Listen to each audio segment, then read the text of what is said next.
Gustong-gusto tawagin ng mundo ang mga introvert na mapagkumbaba o humble. Tahimik, mahinahon, hindi naghahangad ng pansin. Pero ang tinatawag nilang kababaang loob, madalas ay ibang bagay talaga. Hindi nananahimik ang mga introvert dahil kulang sila sa kumpiyansa. Nananahimik sila dahil nabasa na nila ang enerhiya ng paligid, naramdaman na ang tensyon, at alam na kung alin ang karapat-dapat paglaanan ng lakas. Hindi sila umaatras dahil maliit ang tingin nila sa sarili. Umaatras sila dahil alam nilang mas nagbibigay ng kontrol ang katahimikan kaysa sa ingay. Ang kababaang loob nila ay hindi pagsuko. Ito ay pagpigil. Isang tahimik na kontrol ng enerhiya, emosyon at ego. Kapag nanahimik ang mga introvert, hindi yun kawalan. Yun ay kalkulasyon. Kapag kaunti lang ang sinasabi nila, hindi dahil wala silang maiambag, ngunit dahil mas marami na silang naunawaan kaysa sa karamihan. Ang pagiging mapagkumbaba sa maingay na mundo ay hindi kahinaan. Ito ay tanda ng mapanganib na kamalayan sa sarili. Narito ang mga dahilan kung bakit ang pagiging humble ang pinakamakapangyarihang bagay na magagawa ng isang introvert.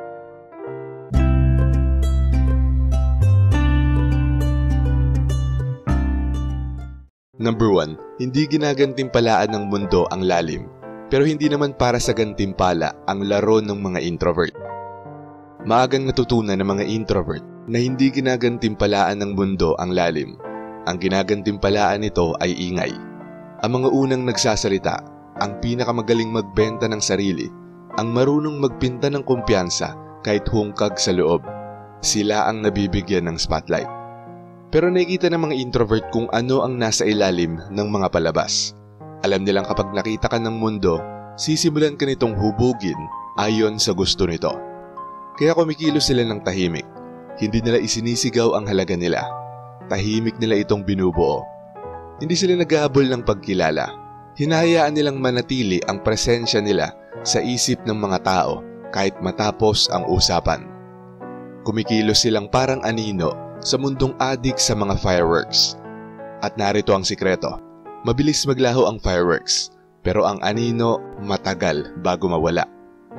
Para sa isang introvert, ang kababaang loob ay hindi tungkol sa pagliit. Ito ay tungkol sa pagiging hindi masyadong nakikita para maging totoo. Mas pipiliin nilang hindi makilala kaysa makita ngunit mabawasan. Mas gusto nilang maliitin kaysa magamit. Dahil ang tunay na halaga ay hindi nanggagaling sa mga palakpakan. Ito ay nanggagaling sa kung ano ang natitira kapag tumahimik na ang lahat. Number 2, madalas na pagkakamalang insecurity ang kababaang loob ng mga introvert. May isang uri na katahimikan na laging nakakalito sa mga tao. Ang katahimikan ng isang taong kayang magsalita pero piniling wag muna. Taglay ng mga introvert ang ganitong katahimikan na parang sandata. At ang mga taong nabubuhay lang sa mababaw na pakikisalamuha ay laging mali ang basa rito. Kapag tila pinapaliit ng mga introvert ang sarili nila, iniisip ng mga mababaw na tao na sila ay insecure. Pero sa totoo lang, nag-oobserba sila. Binabasa ka nila. Tinitignan kung paano mo hawakan ang katahimikan. Pinag-aaralan kung anong uri ng enerhiya ang dala mo kapag wala nang nanunood. Dahil delikado ang magbunyag ng maaga, ginagamit ng mga tao ang mga bagay na hindi nila nauunawaan. Ang kababaang loob ng mga introvert ay parang encryption. Itinatago ang talino sa likod ng katahimikan hanggang dumating ang oras na ligtas na itong ipakita. Hindi ito, hindi ako magaling. Ito ay, hindi mo pa karapatang makita kung gaano ako kalalim. Hindi yun kahinaan. Yun ay kontrol na binalot sa katahimikan. Number 3, ang kabaitan ay kalasag ng mga introvert, hindi kanilang likas na ugali. Madalas tawagin ng mga introvert na mabait, pero para sa kanila ang kabaitan ay hindi ugali. Ito ay estratehiya. Ginagamit nila ang kabaitan bilang anyong panlaban. Pinapayagan silang makagalaw sa magulong lipunan nang hindi nagiging sentro ng atensyon. Ngumingiti sila hindi dahil gusto nilang makisama, kundi dahil mas madaling ngumiti kaysa magpaliwanag. Tumatango sila hindi dahil sang-ayon sila, kundi dahil ang pagtatalo ay sobrang nakakaubos lang ng kanilang emotional energy. Bawat kilos ng kababaang loob na nakikita mo sa kanila ay bahagi ng mas malalim na sistema ng pamamahala ng enerhiya. Nananatili silang mabait para protektahan ang kapayapaan. Nananahimik para protektahan ang focus. Nagiging matyaga para protektahan ang kanilang panloob na mundo. Ang kabaitan na hindi palatandaan ng pagiging mahina. Ito ay baluti laban sa emosyonal na kaguluhan. Sa mata ng iba, ang kababaang loob ay softness. Pero sa mundo ng mga introvert, ang kababaang loob ay tanda ng disiplina. Number 4, ang katahimikan ng mga introvert ay umaakit ng mga predators. At yun ang tunay na panganib. Nakakatawa pero totoo, habang mas nagiging kalmado ang isang introvert, mas marami ang naaakit na mga mapagsamantala. Ang mga manipulators ay napagkakamalang kahinaan ang kapayapaan.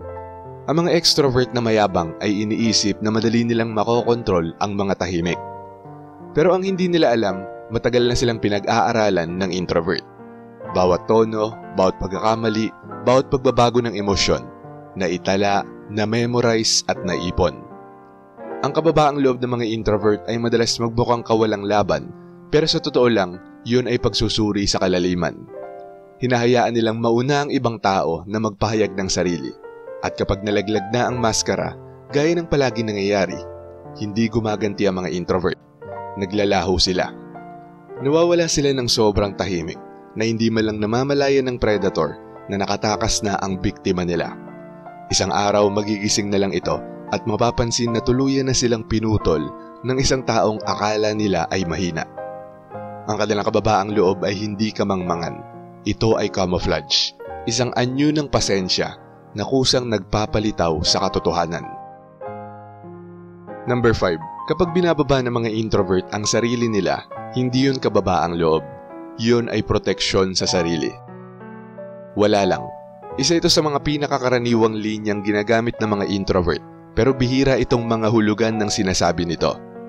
Kapag sinabi nilang wala lang, madalas meron talagang laman. Isang bagay na makahulugan, fragile o malalim na personal.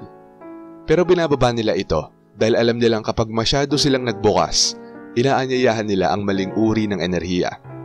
Natutunan na nila na sa sandaling ibahagi nila ang kanilang mga sagradong espasyo, ang kanilang mga ideya, emosyon o tagumpay, may mga taong susubok na angkinin, baluktutin o tapatan nito.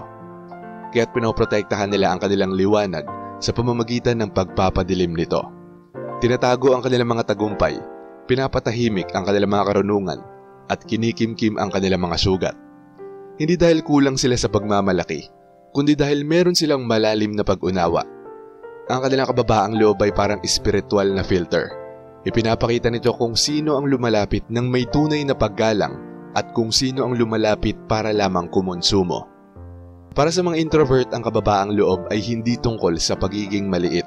Ito ay tungkol sa pagpapanatiling banal at dalisay na mga bagay na mahalaga, malayo sa ingay ng mundo. Number 6, hindi lang ginagampanan ng mga introvert ang pagiging humble. Minamaster nila ito. Malaki ang pagkakaiba ng pagpapanggap na mapagkumbaba at ang tunay na pagmamay-ari ng kababaang loob. Maraming tao ang nagpapanggap na mapagkumbaba upang maging kaibig-ibig. Ginagawa nila itong palabas, isang paraan upang magmukhang malinis habang patuloy na naghahangad ng pagpapatunay.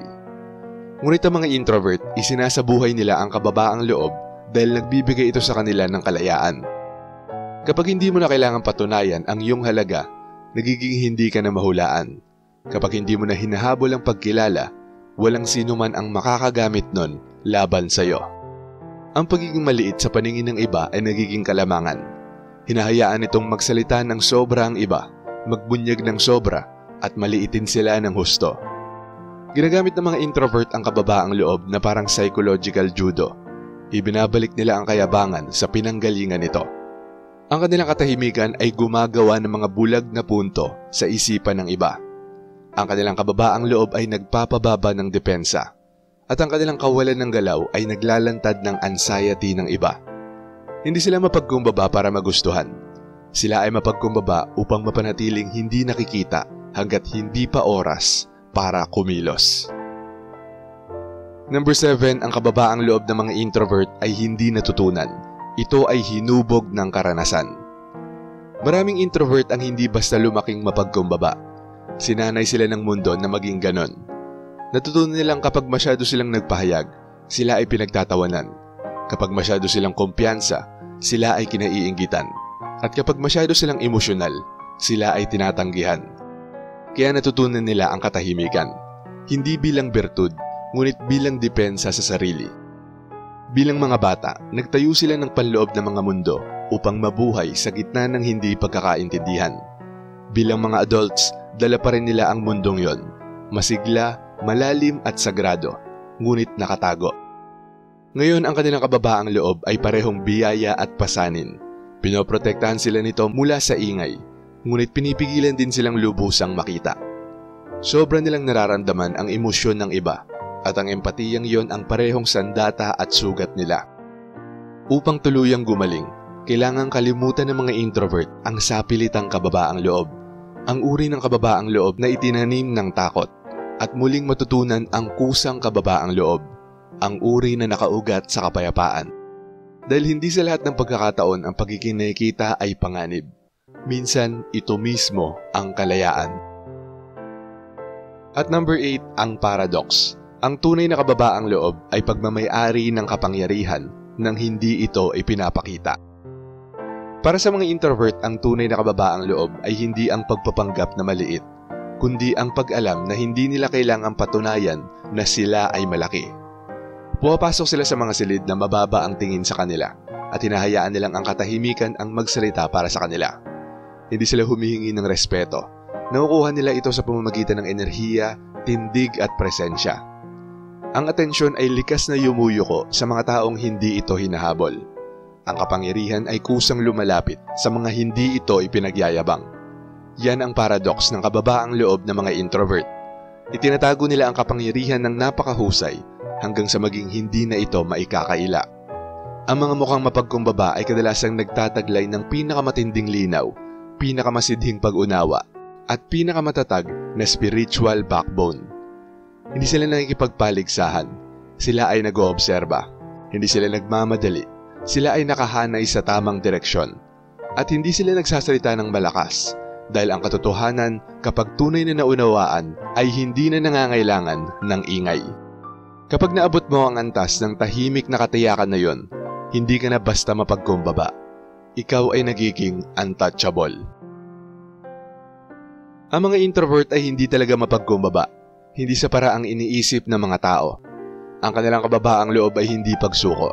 Ito ay estratehiya, isang anyo ng pagpapanatili ng enerhiya, pagsasala ng emosyon, at disiplina ng sarili na hinubog ng karanasan. Nakita na nila kung ano ang nangyayari sa mga taong masyadong nagsasalita, masyadong nagbubunyag, o masyadong sabik na mapansin. Kaya pinili nila ang ibang daan, ang daan ng tahimik na mastery. Kaya hindi talaga mapagkumbaba ang mga introvert. Sapat lang ang kanilang kapangyarihan para hindi na nila kailangang patunayan ang anuman. At sa mundong adik sa pagpapakita ng sarili, ang kanilang katahimikan ang pinakamalakas na anyo ng dominasyon. Shoutout sa mga nanood at nag-comment sa bagong upload na to. Shoutout kay Marie Delightworker. Sabi niya, tumpak. Good evening po Sir AP. Kami mga introverts ay hindi mahilig sa paligsahan ng mga salita. Hindi kami bida-bida na wala namang kabuluhan ng mga pinagsasabi. Maigi ng tahimik at mapayapa ang isip. Mahirap kalabanin ng mga introverts dahil isang salita lang, bullseye ka na. Salamat po Sir AP sa magandang episode na ito. God bless us always. Sabi naman ni Michiko Tobayashi, I agree sa lahat ng description na binanggit sa bidyong to. Dahil isa rin akong judo archetype, silent empire builder, at winning battles without resistance. Mga nagmamaliit, nati-turntable ko dahil sa tahimik ngunit matatag na resulta. Hindi sa maingay na gawa na may halong pagpapasikat. Masaya ako sa pagiging tahimik dahil power efficient with accurate result. Thank you Sir AP. At ayon naman kay 1281, more talk, more mistakes. Ang taong masalita, madaling magkasala. Yan ang nakatatak sa akin na kasabihan sa exposure na part. At shoutout din kila Jim Lops, Romel Managa, RJ Mera, Annalyn Granada, Alvin Edrozo, Loie Borlongan, Master Buten, Junjun Perang, Maricor Pacanot, Jola Short Video, Iramel Gandeza Vicente, Kalayaan Kapayapaan, at kay Ramlat. Maraming salamat po sa panunood. Kung gusto niyo ding ma-shoutout, mabati o mabasa ang comment nyo, mag-comment lang sa latest video dito sa channel na to at pipili kami doon ng mga i-shoutout at babasahin para sa susunod na upload. Kung nagustuhan mo ang video na to, huwag kalimutang mag-like, i-share to sa iba at mag-subscribe na kung hindi ka pa nakaka-subscribe. Maraming salamat at see you next time. Alam mo ba kung bakit unpredictable ang kakayahan ng mga introvert? Panoorin mo sa video na to.